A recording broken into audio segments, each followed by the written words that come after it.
I'm Rajiv Matthew and I'm speaking for the FACE Foundation, and I'll be talking today about the environment of the old Hyderabad, starting from about the 1850s and coming to its present and what it was then and what it is now. So I'll start off with some of the areas that are that all of us know. This is, everyone knows about the airport Shamshabad, which at one point in time was full of grape gardens and scrub jungle. And that area supported a lot of bustards, which are today almost endangered. They are almost extinct. They are endangered and highly susceptible to extinction because of the degradation of the land. So Shamshabad was one time a stronghold of these birds, and so also was Chevella. So I'll talk about a few of these areas and what it was. Now in those days there was a royal decree, it's called a Firman, and the decree said that all the lakes of Hyderabad should be protected, and all the lakes, the bunds of all the lakes were protected with palms. They grew palms on it so that the roots of the palms, which are fibrous and not deep rooted, not tap root, but surface rooted, would hold the soil together, and so the tree, the bund itself would not collapse. So that was one thing. And the other thing that Hyderabad did was they actually had a tree census, and each tree had a number to it, and each of those trees, especially along the highways, were all banyan trees, and they always had numbers cut into them and duly painted every 3 to 5 years, so that they knew the number of trees that were there, and if there was any tree cutting or tree felling, then that person or the village was fined for felling of those trees. So that was one thing that brought a lot of greenery around Hyderabad. In fact, Hyderabad had so many lakes that it was known as the Emerald City, because all the lakes looked like emerald green dots around the city of Hyderabad. And when we come to all that, we talk about, I'll talk about the fauna of this area, the wildlife of this area. We had a spectacular amount of wildlife, though there was a huge amount of hunting, and it was all regulated. The hunting in those days were highly regulated, and there was a lot of emphasis laid on what animals could be shot and how they could be shot. And there was no shooting at night, there was no shooting using lights, excepting for carnivores, and so that was how it all went. And so I'm coming back to a place called Maulali, which we all know is the Dargah there. And Maulali was very famous for its leopards. So also was Trimalgiri. That entire belt, which is now thickly populated, either in the cantonment or outside the cantonment, all these areas had a lot of wild animals. And when we come to areas like Jubilee Hills, the checkpost of Jubilee Hills was the forest checkpost. That was where the forest started, the Sheikh Pet Shivara as it was known, and it was basically a hunting area for the Nizam and his guests, and that entire area, including the Chiran Palace that was there, was a hunting lodge. And that area had a lot of leopards and all these animals. So Hyderabad was actually a very small little habitation with a lot of wildlife around it. And if you look around Hyderabad, even today there is a lot of wildlife in the immediate vicinity of Hyderabad. If you take a radius of about 40-50 kilometers, which is almost on the outskirts of Hyderabad, in fact, they're all the outskirts of Hyderabad. You have animals like leopards in pockets. You have a lot of other animals, including the four-horn antelope, which is the only animal in the world which has got four horns, and it is unique to India, and it is what we would call it as an endemic species to India. The other thing about Hyderabad is because of its vast number of lakes, we also had a lot of water birds coming in, and migrants are one of the very interesting things that come in during the winters. So we have a lot of duck coming in, we have geese coming in, and we have these, in those days also the cranes. I think today the cranes are not coming in at all, but there was a time when all these birds used to come into Hyderabad, and Hyderabad, because of its location, it's in the central flyway of the migratory path. So a lot of birds come into Hyderabad. So we always had not only these water birds, but we also had these, we have rather, a lot of these small birds like the warblers, the flycatchers and all that coming in. So Hyderabad always has had a very, very distinct environment because it is broken up into a lot of different types of micro habitats. There are habitats and habitats within those which are micro habitats. So we have the Narsapur forest, which is about 40 odd kilometers from the center of the city, and you have a lot of animals there, including the chausinga, the leopard, and a lot of other animals. And one of those places where we used to go birding and see a lot of birds. And the Narsapur lake always attracted a fair amount of duck and water birds. So that was one area that we always went to for birding. And the other was other areas around Hyderabad which are very interesting for wildlife is Vikharabad and Anantagiri Hills. Beyond Anantagiri Hills you have a place called Dharur, and Dharur has got a lot of wildlife in it. So these are the areas that had, and even today have a significant amount of wildlife in those in these parts. So coming to Vikharabad, Vikharabad is a minor hill station, and it is where the TB Sanatorium is located, and which is in the Anantagiri Hills, in fact. And Vikharabad and Anantagiri are part of the same area, the Anantagiri being the hills and the Vikharabad being the plains area of that area, hills. Now Anantagiri hills has a very interesting feature because there are lots of birds that you generally associate with the Western Ghats to be found in the Anantagiri. We have seen the vernal hanging parrots and the hair-crested drongos there. And again, it's got a spectacular amount of wildlife. If you go around in the evenings, one is, there is a very, very good possibility of seeing one of those animals like your chausingas, the four-horn antelope, and the spotted deer, and then the jungle fowl, and more than the jungle fowl, the spur fowls. So you see a lot of these animals, and of course you will also see your peafowl there.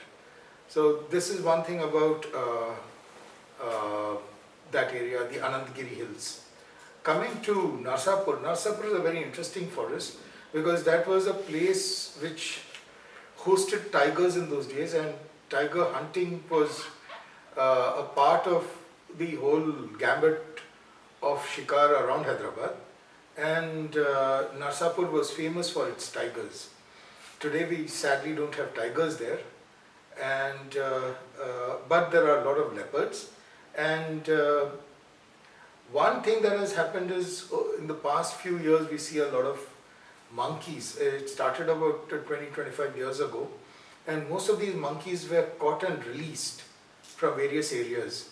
From the National Institute of Nutrition, where when they said that it was unethical to use animals for trials, many of these monkeys that were there were released into various bits of forest, and that is how we've had growing numbers of monkeys across different parts in different forest zones, because they thought that the best thing to do with a monkey is to release them in the forest, without understanding that these are the rhesus macaques, which are the northern monkeys, which are not found basically south of the northern bank of the Godavari River. So the southern bank of the Godavari River onwards, we had the bonnet macaques. Now the bonnet macaques have been driven away by the more aggressive red rhesus monkeys. So, and people feed them. So there is no need for them to hunt for food in the jungles. There is no need for them to forage in the jungles, but they just have to sit on the roadside and beg, and people just feed them for religious and other sentimental values. So that is another reason why we see so many monkeys and monkey attacks in those areas. So then if we talk of Shamshabad, Shamshabad was an area which was basically full of grapes. Shamshabad always was synonymous with the grape gardens and all the open jungles around it, the scrub jungle. And one reason why many of us used to go to Shamshabad was to see its floricans and the bustards. We just started bird watching in those days, and it was one of those areas where there was a good possibility of sighting one of these two birds. We didn't see them, but we always used to get reports saying that the birds are found in that area, and local people would always come up with some sighting saying that they saw it a few days before or something like that. So that was an area where the Great Indian Bustard and the lesser florican were seen regularly. And another area again which has now become very urbanized is the place around Medchil. Medchil was basically a kancha, a grassland, and Medchil had a lot of wildlife around it, all the grassland animals and birds. Shamirpet provides it with water. They're all in the same belt. I mean, if you really look at it, Shamirpet is not very far from Medchil. So it provided water for it. So, and then little north of it is the Tupran River. So Medchil was the water that came to Medchil was basically from the overflows of the Shamirpet Lake, and also the river Tupran, which is slightly north of, a few kilometers north of Medchil. So that actually irrigated the lands of Medchil and its surroundings. That is going up to Kalakal and beyond into Tupran area. So these areas had sufficient water, but they were all grasslands. So grasslands are a very important biome which is now being lost because everyone is planting trees, and for all the wrong reasons they are planting trees in those areas. That is the scenario as of today.